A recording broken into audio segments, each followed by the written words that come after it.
So up to this point in this unit, we've really focused in on understanding protein structure, understanding how individual amino acids can contribute to the overall functionality and chemistry of a polypeptide chain, thinking about how the backbone plays an important role in secondary structure, and thinking about how the side chains play important roles in stabilizing tertiary structure. But what we haven't really talked about is why all of this matters. Okay, and we could pick any number of examples to talk about why it matters, but let's just think about enzymes.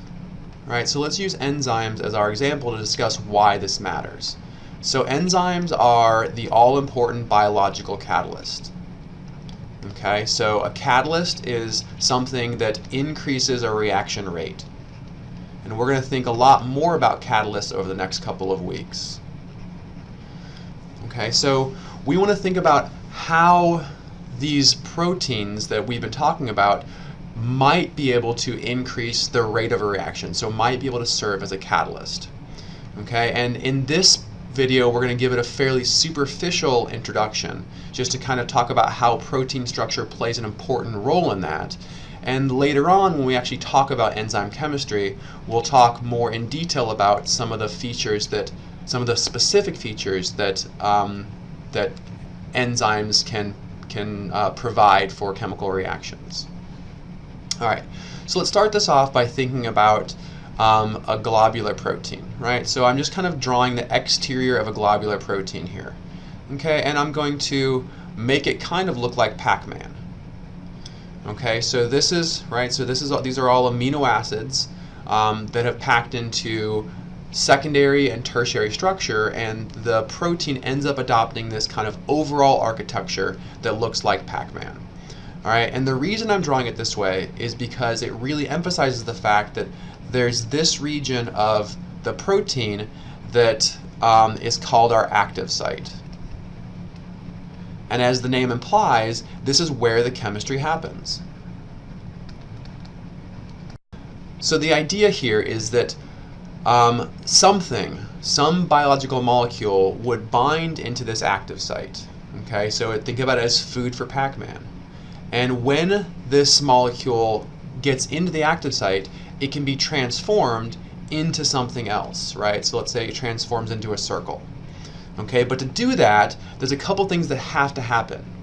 First is that this enzyme needs to present the proper recognition for this molecule, right? So we need to actually be able to recognize what this biological molecule is, because we need to have a reasonably high affinity, right? So if we think about the enzyme here as E, so E standing for enzyme, okay, we need to be able to bind to a substrate. This is the what the enzyme recognizes and binds to. Okay, so this boils down to an equilibrium to form this complex between the enzyme and the substrate, right? And this is governed by an equilibrium constant.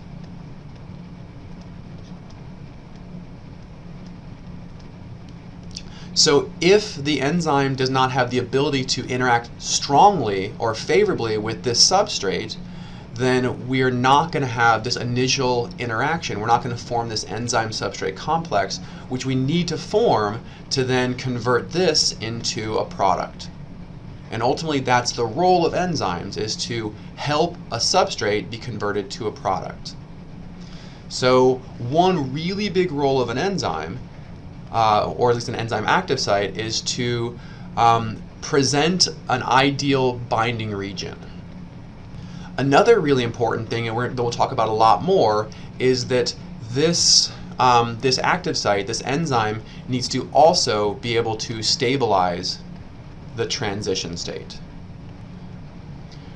So let's think about how all of this kind of practically matters, and how we can use our understanding of the functional groups that exist in proteins to make some sort of a prediction. All right.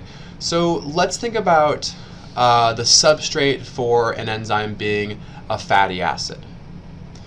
Okay. So if our enzyme is able to recognize this, right? So if Pac-Man is able to eat this, then we want the active site to kind of consume all of this and ultimately we want it to make very specific interactions that allow it to specifically recognize this carboxylic acid end group and make interactions with our hydrophobic tail as well. Okay, so what we notice here is that within our carboxylic acid we have a hydrogen bond donor. So perhaps if our enzyme could present a hydrogen bond acceptor, then we would be able to make a hydrogen bond here, making a stable interaction. Okay, so we can think about some amino acids that have a hydrogen bond acceptor, right? Any of our alcohols. So serine, we know, is an OH. So this could accept a hydrogen bond from our substrate. Same with threonine. Threonine's an OH. We can think about our amides, right? So we have asparagine, and we have ASN, and we have glutamine. So both of these are able to accept hydrogen bonds. So in this position right here, this enzyme might present one of these amino acid side chains to be able to make a hydrogen bond that would stabilize this interaction. Okay? Further, we could imagine a hydrogen bond donor from our enzyme being right here. So maybe this is a serine. So if serine's positioned such that this hydrogen is oriented towards our carboxylic acid, that would allow us to make a hydrogen bonding interaction. Same up here. Maybe up here we have our, let's say, a glutamine. Okay, so this would then allow us to make a hydrogen bond here as well. So with these three amino acids, we're making specific interactions with our substrate, and those specific interactions is what ultimately makes this high affinity interaction which we need. Okay, in addition to interacting with our carboxylic acid head, we also have all of this area here and here that could present hydrophobic amino acids, right? So if there are hydrophobic amino acids that could be presented here, then that would favorably interact with this hydrocarbon tail. So it's these types of things you can be thinking about to predict how the active site of an enzyme might allow for the interaction or the high affinity interaction with substrates. If you see a nonpolar region in your substrate, then you want to suggest that there's a nonpolar amino acid that's there to make that interaction. If you see hydrogen bonding potential, then you would want to present the appropriate amino acid functional group to interact with those hydrogen bond donors and acceptors.